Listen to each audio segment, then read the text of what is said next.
Hello everyone and welcome back to Daily Kaylee's 13 Days of Halloween. Today's episode is a very interesting case. This case takes place in California in 1987. If you have never heard of this case, you're not alone. I first came across this case when I was researching cases for 13 Days of Halloween, and I was shocked that I had never heard of this before. This case is about the disappearance of Theresa Ann Bier. She went missing June 1st, 1987 in the Sierra Nevada mountains in California. This case is shocking, but I'm going to save my theories for the end of this episode so that we can discuss it together and see what we think. On June 1st, 1987, Theresa Ann Bier was 16 years old. She skipped school to go camping in the mountains with a man by the name of Russell Welch. He was 43, and everyone that knew him called him Skip. Skip actually knew her father, and this is how he met Theresa. Theresa did not have a very good home life. Her family lived in Fresno. Both of her parents were they were not loving, and they were not safe parents, if that paints a picture for you. Her mother, Shirley, was a bit abusive towards the children. A lot of them ended up with injuries. They would end up in the hospital, even at the age of 2 and 3 years old. Social services took the kids away when they were younger multiple times. And finally, their father, David, had enough, divorced their mother, Shirley, remarried, got custody of the kids. However, it wasn't great. He was not a great dad. He was I won't say he neglected the children, but he was just very absent. They relocated to Southern California when he remarried, and his new wife was also abusive towards the children. Both Theresa and her siblings and her own biological children as well. Eventually, Theresa gets out of this house as well, and she returns to Fresno to live with her great-grandmother. She has swapped guardians multiple times at this point. By the time she's 16, her uncle, who goes by Blind Johnny, he was granted custody.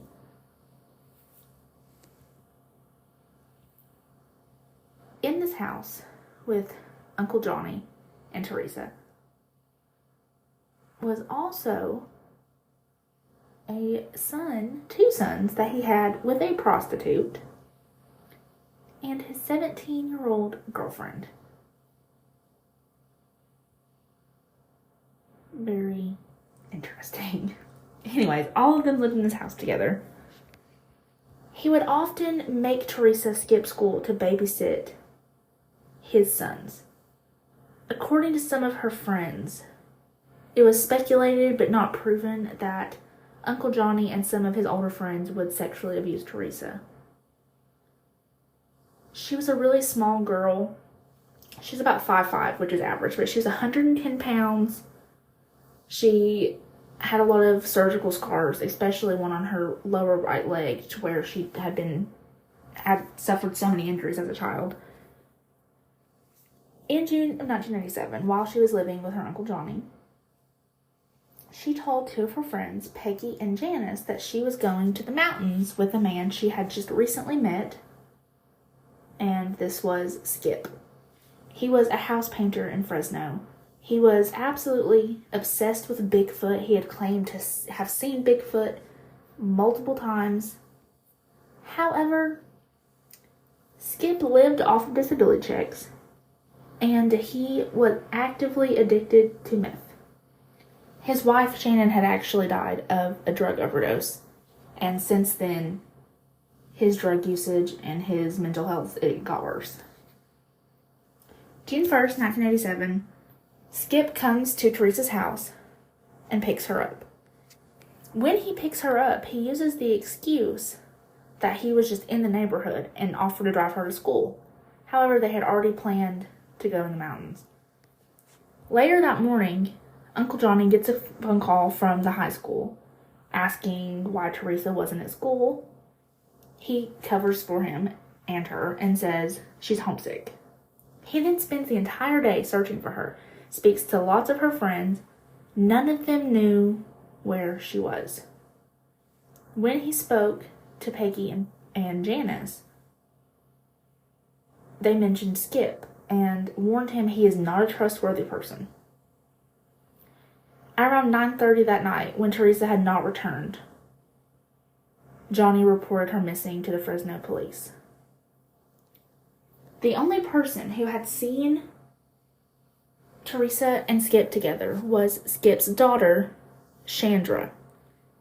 According to Chandra or Chandra, I'm not sure. I'm going to say Chandra because that makes more sense to me in my head. But Chandra said they stopped at her house on the way to the mountains because he was having car trouble and needed to work on it in her driveway. Chandra said that Skip had, on multiple occasions, taken young girls to the mountains. When the Fresno police talked to all of his friends and family, they found out that there was one girl he had taken to the mountains the summer before. Her name was Michelle Ryan. She was also underage. She was 17. And according to Michelle, Chandra, Skip's daughter, had actually warned her in advance not to go with him, that she knew her father had a habit of taking young girls to the mountains, and she suspected, whether this is because of what Skip told her or just his behavior, but she suspected he was drugging them to convince them to have sex with him, like basically to trap them. According to Michelle, she did not have a great time. However, she got home safely. She had taken 2 male friends with her, but she did believe she had been drugged by Skip or just bad time. She had a bad time. When Chandra talked to the police, she said this was presumably Theresa. He was with a young girl. However, neither of them could be located this day. Skip could not be located, neither could Theresa. A few days later, on June 5th, a police officer spotted Skip's Monte Carlo by a trailer park near North Fork, which is a town in the foothills of the mountain. According to Skip, he had came down the mountain to visit one of his friends. According to the friend they interviewed, her name was Dorothy Davis. And according to Dorothy, Skip seemed very upset, he was distraught, and he was telling her about a young girl who had been taken by a satanic group and was being kept in the mountains. Dorothy said he was definitely high on something and just assumed he was absolutely delusional. A few days after Theresa was reported missing, Uncle Johnny received a very interesting phone call from a young woman. She told Johnny that Skip had a gun and told her to tell Johnny that if you continue to make trouble for him, you will have more trouble from him. Even your kids can get hurt. She then told Johnny to tell the police that Skip had dropped Theresa off at school, that was that, and he saw some blonde girl pick her up. I have no clue who this blonde girl could have been or if he was just completely making this up. Obviously, Uncle Johnny did not tell the police that. 5 days later, they found Skip at his mother's house in Fresno and arrested him for a previous drunk driving violation. While he was arrested, they began questioning him about Theresa. During the interview, he spoke very seriously about Bigfoot. Like, it was obvious he fully believed this. He was not bullshitting the police. He said there were a very large number of Bigfoot living in the mountains in these underground caves, and that he had come across them and communicated with them numerous times. However, when he was questioned specifically about Theresa, he changed his story multiple times. He also insisted on calling her Sam, not Theresa, and that this was just some nickname he gave her. The police had no idea why he called her this. At first, he stuck to the story that he tried to sell to Uncle Johnny. He claimed he dropped her off at school, and he had no clue what happened. However, after insistent questioning, he did admit that they went into the mountains together to find Bigfoot. Then Skip said that Sam, aka Theresa, had run off into the woods with some other young woman. Another story he told was that she had left with another group of campers. In the last story that he told the police, he said that she had gotten super excited because they had seen Bigfoot a couple times that day. So she ran off by herself to try to find Bigfoot again, and he could not find her. He then made a comment and said that Theresa would not come back to Fresno because she'd be a lot happier with the Bigfoot community in the mountains than she would be in her home. Which, if that's accurate, I'd say it's true. She probably would have a much better time.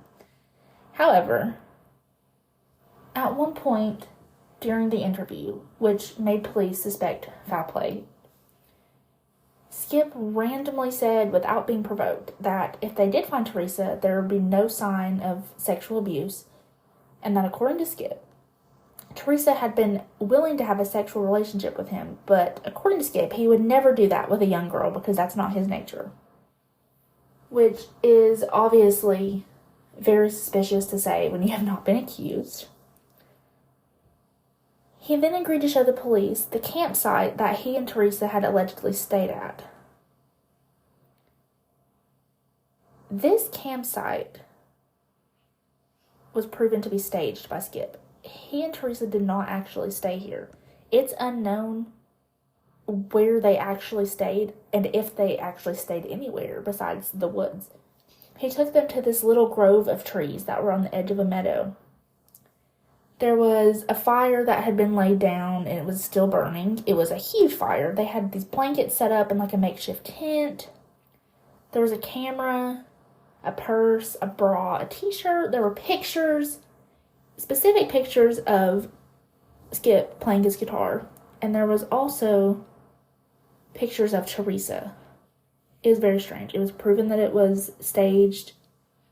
And even though he lied about the campsite, they searched the area anyway. Found nothing. They used a helicopter to search for clues or signs in the area. They actually found something on the hillside above this fake camp. This turned out to be a blue shirt that actually belonged to Skip, and he had meth in the shirt pocket. They used bloodhounds to do searches around the camp. They detected Theresa's scent at only one point. After this, no other traces of her were found. Skip was originally charged with child endangerment and child stealing. He was arraigned, but then he was released on bond. However, a separate judge had increased his bail to $30,000 after reviewing the case. So, 2 days later, he was rearrested. They thought, no, he's too much of a risk. 3 days before his trial, the police decided to drop the child stealing charge. They couldn't prove that he had actually kidnapped Theresa because he did not still have Theresa. They then offered him a 1-year sentence if Skip would just sign a waiver that allowed them to go forward with murder charges if her body were to be located. However, he refused. He stuck to his Bigfoot story. He said he had nothing to do with this. He has no idea where she is. She's with the Bigfoot. Because they had no evidence, they decided to drop the case completely so that if her body was located, they could fully charge him with murder. To this day, she has never been found. Skip actually died 12 years later, or 11 years later, in 1998, and even though that was nearly 30 years ago, we still have Nothing. There's been no trace of Theresa. Not her body, not a clue as to where she could have gone. Nothing. Let me know what you guys think of this case. Tell me what you think about the Bigfoot theory. And I'll see you guys tomorrow. Bye, guys.